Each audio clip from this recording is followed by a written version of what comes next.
আরে দুনিয়ার সব মানুষ বাদ দেন, এই প্যান্ডেলে আমরা যারা বসে আছি আমরাও তো পূর্ণ হেদায়াত পাই নাই। পাইছেন? এখানে এমনও মানুষ বসে আছেন আজকে ফজরের নামাজ পড়েন নাই, জোহর পড়েন নাই, আসর পড়েন নাই, মাগরিব পড়েন নাই। এখানে এশার নামাজ হয়েছে একটু আগে, কত আশেকে রসুল ঘুরছে আর বিড়ি টানছে, নামাজ পড়ে নাই। বয়ানে এসে বসে গেছে, নামাজে বয়ানের পরে আবার রাস্তায় গিয়ে বিড়ি টানবে।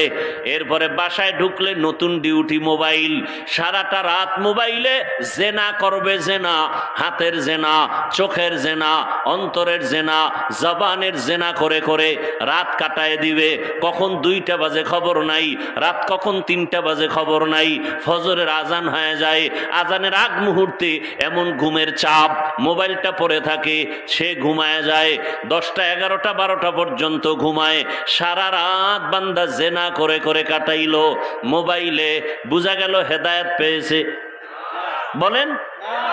আল্লাহ বলেন আমি কোরআন রমাজানে দিলাম সারা দুনিয়ার মানুষের হেদায়েতের জন্য। কিন্তু প্রশ্ন, হে মালিক, সারা দুনিয়ার মানুষ দরকার নাই, তুষার দ্বারার মানুষ কেন পূর্ণ হেদায়েতে নাই? অনেকে ভাবে আমি হাফিজুর রহমান, আমি মজার বয়ান করি, আমার মতো হেদায়েতওয়ালা কেউ নাই। আমি কেন্দ্রীয় মসজিদের খতিব, আমার মতো ভালো মানুষ কেউ নাই। আল্লাহ কয়, রে হাফিজুর রহমান, দুনিয়ার সবাই জানে তুই ভালো মানুষ, আমি আল্লাহ জানি তুই সারা রাত মোবাইলে গুনাহ করো। কথা বলেন না কেন? ও ইমাম সাহেব, মুসল্লিরা জানে আপনি ভালো ইমাম, তেলাওয়াত মজার। আল্লাহ কয় আমি জানি তুই সারা রাত মোবাইলে চোখের গুনাহ করো, হাতের গুনাহ করো, জবানের গুনাহ করো, অন্তরের গুনাহ করো।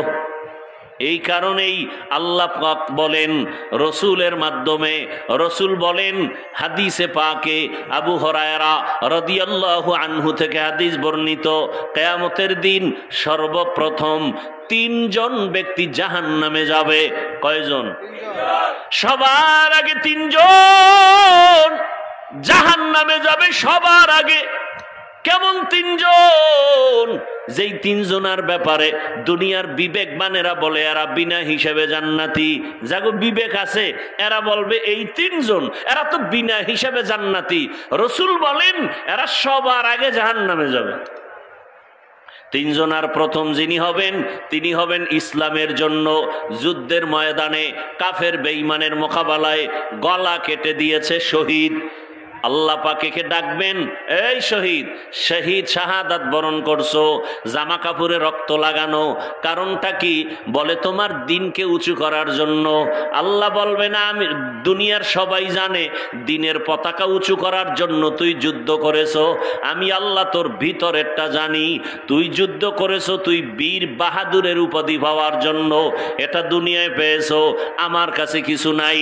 আল্লাহ রাগ করিয়া বলবে, জাহান্নামের ফেরেশতা তারা এই নাফরমানের ধর, জাহান্নামের শিকল লাগাইয়া সবার আগে একে জাহান্নামে ঢুকায়া দাও।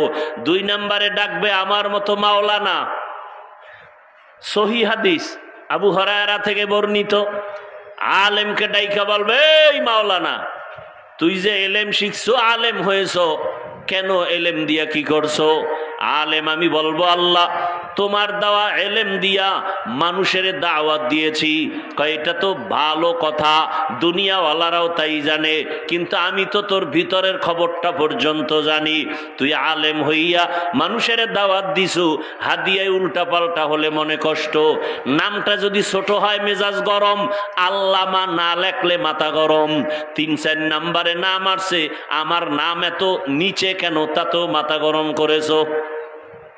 কে জানেন? আল্লাহ বলবে, এই মুখোশধারী আলেমকে ধর, জাহান্নামের শিকল লাগাও।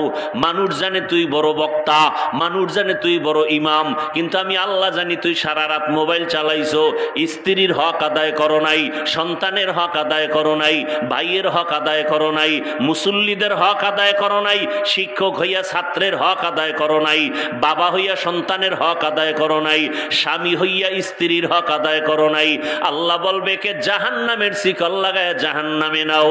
3 নাম্বার ব্যক্তি হবে টাকা পয়সা দান করে যারা মাদ্রাসা করে, মসজিদ করে, এগো ধরবে আল্লাহ। এরা দানবীর। আল্লাহ বলবে, এই দানবীর এদিকে আয়, তোরে আমি গরিব বানাই নাই, হাজারো গরিবের মধ্যে তোরে টাকাওয়ালা বানিয়েছি, বল তোর সম্পদ কি করেছো?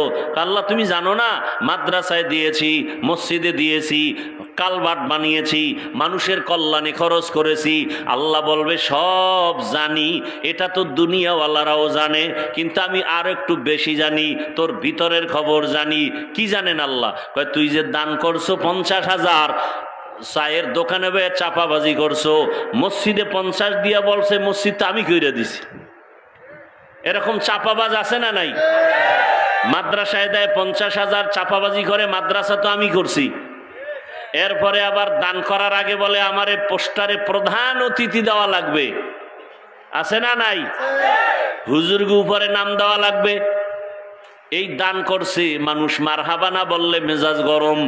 নাম লেখছে ঠিকই, আলহাজ লেখে নাই, মাথা গরম হয়ে গেছে। কেমন হাজি, আলহাজ না লেখলে মাথা গরম। আল্লাহ বলবে আমি জানি তুই বড় ধোঁকাবাজ। মাদ্রাসায় দান করছো ঠিকই, মসজিদে দান করছো ঠিকই, কিন্তু হুজুরদের সাথে গোলামের মতো আচরণ করেছো। একক তো ইমাম সাহেব নামাজে না থাকলে কি পরিমাণ বেয়াদবিমূলক আচরণ করেছো আমি আল্লাহ জানি। আমি আল্লাহ পাক রব্বুল আলামিন তোর ভেতরের খবর পর্যন্ত জানি। তুই যে টাকা পয়সা দান করছো ঠিক, একদিকে মসজিদ মাদ্রাসায় দিছো, অন্য দিক থেকে সুদের টাকা নিছো, ঘুষের টাকা নিছো, কি নাই এরকম? গোপনে খায় ঘুষ সুদ, আর প্রকাশ্যে করে দান। তুমি প্রকাশ্যে সুদ ঘুষ খাও, প্রকাশ্যে দান করো, আর গোপনে যদি খাও গোপনে দান করো। দেখেন না কিছু মানুষ যারা ভালো, এরা কি করে? 20,000 টাকাই মাদ্রাসায় দিলাম, ফাউন্ডেশনে দিলাম, মসজিদে দিলাম, মাইকে যেন নাম বলা না হয়, এরকম নাই?